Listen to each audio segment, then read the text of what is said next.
This is Mike's MG, of which he is deathly proud, which makes it very annoying that somebody in a car park has scuffed it with another car. Down here, it's got a bit of a scrape on it there. It was me. I did it with my Tesla. I thought, I'll show these young people how to park in a complicated, tight space in a big car, which I did. I just hit Mike's car on the way. Sorry, Mike. So that happened, and I'm not quite sure how he managed to do it because a Tesla is covered in sensors, so it will have been going nuts when he got anywhere near the MG, but it happened, and there's some fairly decent gouges out of it, although I do have the footage from the day and his Tesla front bumper has come off way worse than that, so maybe I've got away with one. And actually, it's the perfect excuse to finish off a whole load of other jobs on the car. We had a few things left over from last time, so the fact that the car is now damaged means we can just crack on and make this as mint as it can be. I've got my list here. So a couple of things from last time. We've got a new exhaust back box for the car because it really blares on the motorway. We've got some new drop links. Anthony noticed that one of the rubbers on them had torn, so we've got a couple of those to put on. We're going to fix the heater, which is really needed in this area of the country in February. We've got a new window switch panel because currently it's all a bit snappy and plasticky and horrible. We've got some brand new windscreen wipers, and then we're going to put on some fresh tyres because they're super bald, and those fresh white wheels definitely deserve some proper rubber. Then we're going to hand the car over to Neil, and he's going to give it the full polish, making sure he can tackle all of those James May scratches. Now, there's a lot of noise in the workshop today. We've got some building work upstairs. We've got the guys working on a Morris just over there. So apologies for any nasty, aggressive noises. This video is sponsored by our friends at eBay, and that's where all of the parts for our jobs today have been ordered from. eBay isn't just great for second-hand bargains, there is an enormous group of trusted suppliers selling brand new parts on there too. Everything going on the MG today was bought brand spanking new straight from eBay, which was all helped by using My Garage. Click the link in the description to check out the wonderful world of eBay, where it's super easy to find all the parts for your car. Also, if you're watching this video less than a week from when it's gone live, the car behind me, the DriveTribe MG, is for sale on eBay. If you fancy a DriveTribe project car that's been worked on in the smallest cog on your driveway, click the link in the description below and get bidding. So, Anthony, you know all the jobs we have to do today. Which makes sense to tackle first? We've got to get the drop links on it. So if we take it up, you're doing the tyres, so you might as well take the wheels off at the same time. Yep. Get the tyres gone, do the drop links and exhaust whilst it's all up in the air. Okay, well you can teach me how to do all of that. By all means, I'm more than happy. Right, let's gear up. Let's gear up then. Do you want to put the ones in that side? Yep, sure.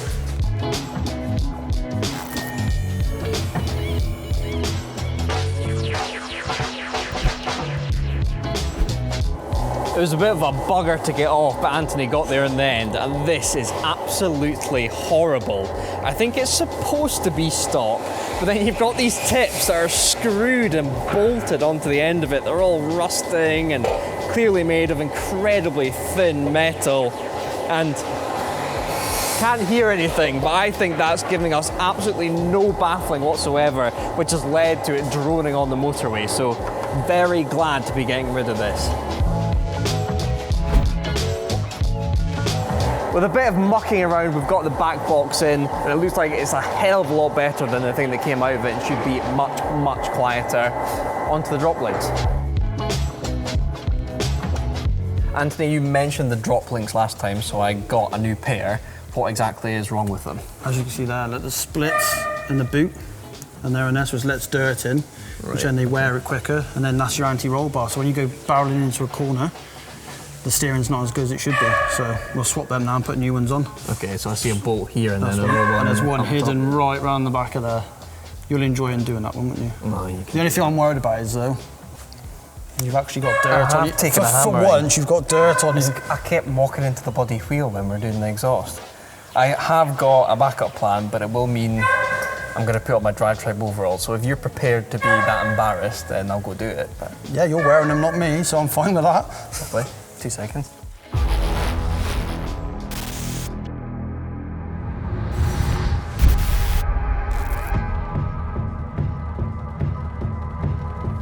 What do you reckon? Suits you, sir. DriveTribe mic. I was thinking maybe Smallest Cog down I was there. going to say I want Smallest Cog on And then one. Hammond's Heroes on the back. What do you reckon? Yeah. Or maybe a bit far. Heroes? Hero do. Fair enough. Box of Heroes would be nice. What's going on here then? Well, I'm trying to That get the top looks one up. tight. Yeah. So if I do the nasty one, or would you like to do the nasty one? No, I think you tackle that one. That one looks nice. That nice, easy one there's for you, Like a isn't little it? stumpy spanner there. Yeah. Also, I'm trying to undo that, which is very tight. Right, let's see it then. That's proper rover engineering, that is.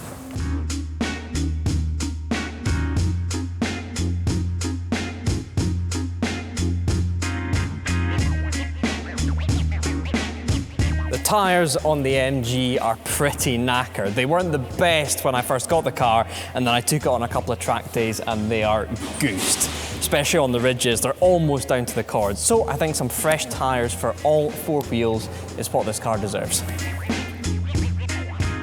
It's a small job to do, but this has been very frustrating over the last few months. The electric window switch has gone very dodgy, especially driver's one. If I fiddle with this enough, it does just completely pop out like that. So sometimes you're in a rush, you want to get the window down, and this ends up tumbling down into the footwell, and you're absolutely screwed. So I think it's just screwdriver in there, pry this up, and then I've got a brand new fresh one from eBay to just plop straight in.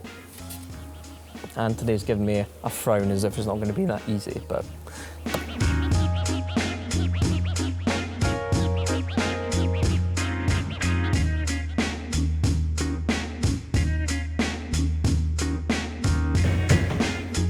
new window switches in. Will it work? 3, 2, 1. Oh yeah! And that feels very, very nice. MG Rover quality, that is. So Neil, this was the damage that James did, and I have thought we should potentially keep it because it might be worth more to someone, because the person that buys this car can say James May did that. So how bad is this? Will that just polish out, or is that a bit deep? I can tell you, James's Tesla came off a lot worse than this. Oh, right. This bit of British engineering held up much Yeah, better. good old solid old tank, isn't she? Well, there's a rule of thumb with scratches. You can feel it with your nail. It's usually too deep to cut out. I mean, there's definitely some in there, isn't Yeah, there? those ones you can't feel with your nail. Yeah, that's okay. That one there, the one's quite deep. Most of that will come out, but you never know. Depends how much lacquer's on there. Maybe that's it. Maybe we get rid of most of them, but there's just a one little scratch so someone can point at me and like, James made it. That's it, yeah. A famous scratch. Again, I don't know how he did it. The amount of sensors on a Tesla, it will have been absolutely going mental when he got close to this. Yeah, well, the problem is, I was at Tram-In, where you just repair car bumpers day in, day out. And when they brought all these singing and dancing sensors out, I thought that's going to be me hell of a job. But I can tell you now, and most garages will tell you this, you repair more cars, bumpers with sensors on than without. They rely on them too much. They rely on sensors, and if that sensor doesn't pick that up, bang. Because they're relying on it. They don't use their eyes and their ears and just look. They just rely on the sensor telling them. But yeah, I've repaired no end of cars. And people always say this, oh, it was the low wall, or skips were the best one, because the skip's angled, and people used to reverse back, and the sensors wouldn't pick the skip up until this bit was through the back tailgate. Oh, loads of skips, yeah. Okay, well, I'm not saying your road was the skip, mine. Well, I know the audience loves a Neil montage, so I'll leave this to you, and let's see how it comes out.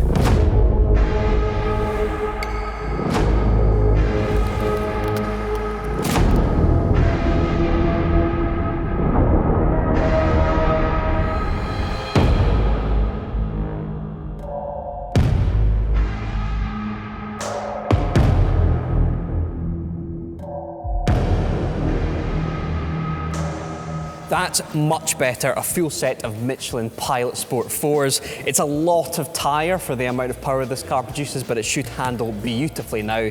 Let's get them on the car.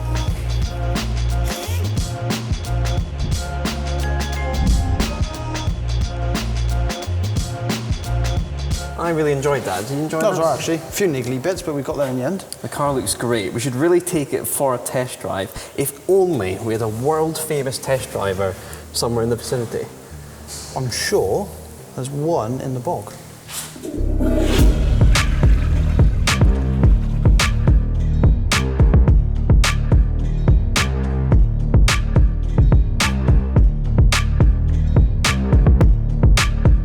So Ben, you drove these back in the day. Yeah. You had the V8 one on Top Gear, so sadly this is only the V6. Yep. But I thought you'd be the perfect man to give it a bit of a go and see if our handiwork is actually half decent. Well, thank you for letting me have the privilege of taking this out for its first, post-work spin.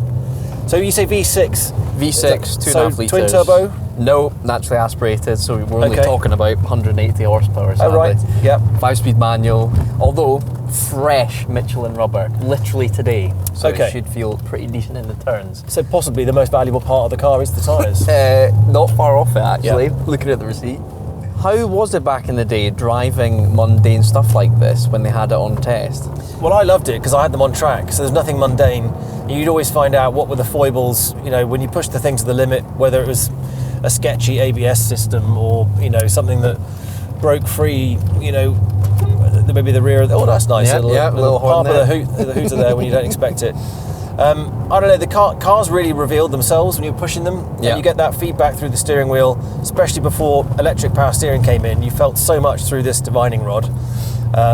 So I love that part, and in some way you could say, what's the relevance of track driving to the road? But like I say, it's really sort of exaggerates any handling issues.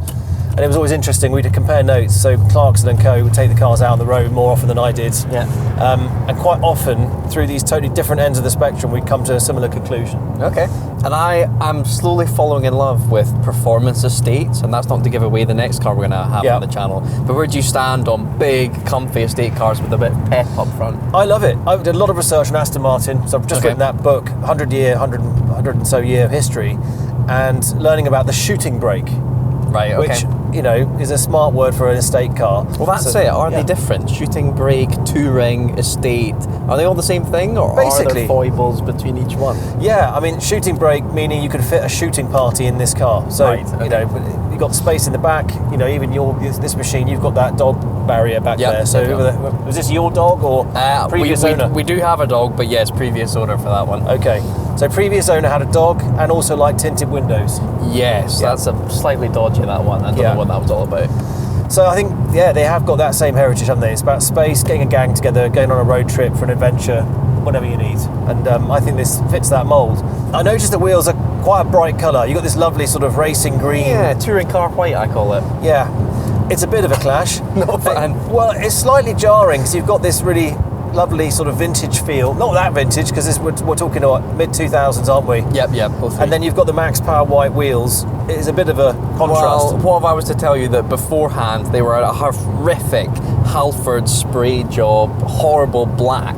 So it was Yeah. black and British Racing Green, which was okay, but I thought, no, let's make a statement and a get little some bit white gangster. wheels on it. Very eye-catching, but my eye did penetrate the white rims through to the brake calipers. Yeah, well, they're the uprated ones, so they're technically V8 calipers on it.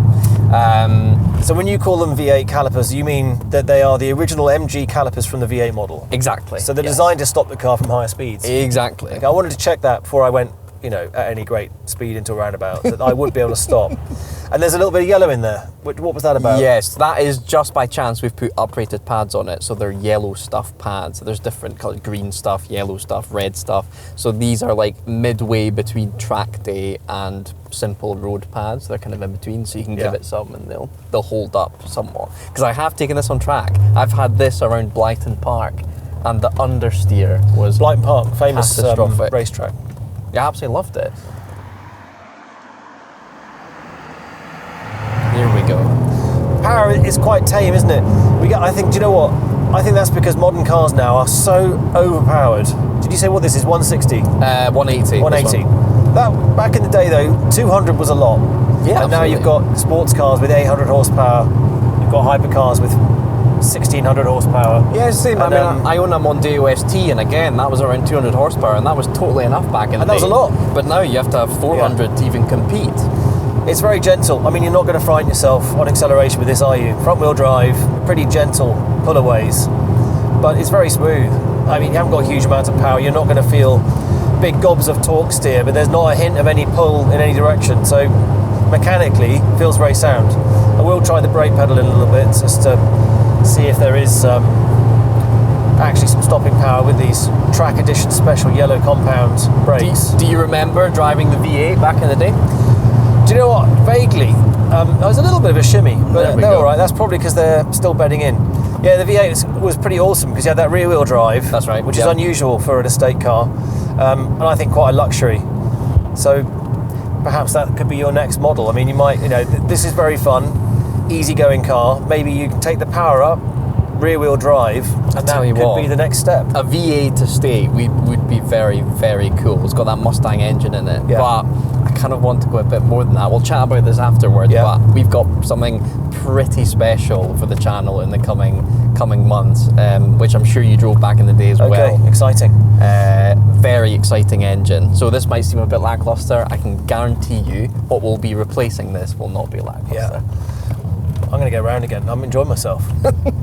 Testing out those brand new Michelins. Oh, it's like glue. Yeah, it's I mean, great. it's got enough, doesn't it? Yeah, It's not bad. yeah, and you've got space. I had a look around in the trunk there. Right. There's some eclectic little collection of stuff you carry with you. It is an insight into my life, that, I must say. It's a bit of a worry. I mean, there's a mix. There's some oil cans and things like that, and then there's a whole magazine. I don't know, and a few other things. Sort of I want to emphasise that Hornby, not potentially something else. Like what? There's a B in there. okay, yeah. Oh, yeah. I noticed as well. You've got a risk strategy game in the back. Now, is that because of the potential for these things to break down, and whilst you're waiting for recovery, you play a game of strategy or read a bit of Hornby? No, it's What's the something. crack? It's something much nicer than that. It just so happens that our production crew, and actually guys that you film with as well, they love a game of Risk. Do so they? of an evening, we've had a very successful shoot like this one, Yeah. and we will play a game of Risk just Jeez. to wind down. Back in my day, they used to like having a beer or two, but I guess things have changed. We are nerds. I will That's fully admit exciting. to that. Funny enough, my dad, the first car I ever remember was a Rover, so same sort of family as the MG. Okay. It's an SD1, Nice. which is my dad's car, so it was like, rear-wheel drive, Yep. decent power, manual, proper handbrake, which my dad used to use quite regularly on the way out of the driveway. Was he a bit of a nutter, was he? He was a bit. So I think I picked it up honestly. That's all right, isn't it? Nice little overtaking move. Lovely. I'm not sure about the next one. Not sure we've got the poke there to really see that one through. But yeah, super smooth. So how long have you had this for? We've had it since August, and it was bought as a DriveTribe production car, hence the boot, throwing all camera kit in it and stuff. And basically, yeah, it's been great, but I do want to take a step More up. power. So hang on, sorry, you did tell me this, but how much was this? This was £1,500, which I think, for the condition of it, fair enough, it's not That's got amazing. the engine you want, but there's not a speck of rust on it. Right. Which for an MG Rover of this era is amazing. And have you really looked for that rust? Because We've- they lurk in different places, different cars, they have different places they hide. Absolutely. I mean, the Smallest Cog guys do not miss anything, and Yeah. they've been very impressed with it. Actually, what do you think of the Smallest Cog? Pretty cool, isn't it? Very impressive. I was expecting, well, honestly, I was expecting, something shed. that Richard Hammond built. So, yeah, made of wood with oil on the floor. Yeah. And actually, there's a pretty sophisticated patch in there. So, yeah, you're not going to frighten away any customers. Well, if you do need anything worked on, give us Always. a shout. We can get something in. Yeah, I tend to break everything I get in, so it might be good. That's lovely, isn't it? Really, super smooth. And there's not quite enough power to get any torque steer, so you're kind of all good. You're not going to get in trouble with it, for sure. What I like about these is the chassis is not overly rigid.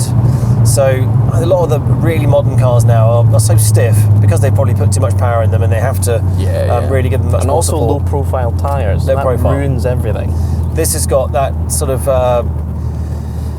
it's just a bit more of a relaxing drive.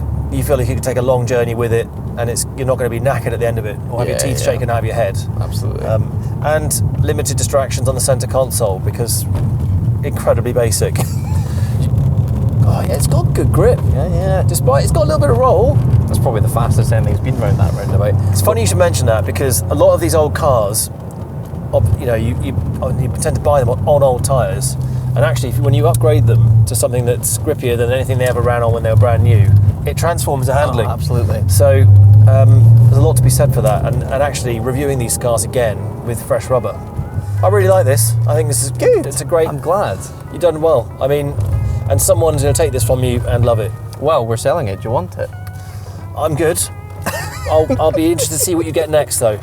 Yes, we are going to get you definitely on the channel to check out that because I think you're going to like it. Thank you. Ben, Thanks for the drive. Yeah, thank you.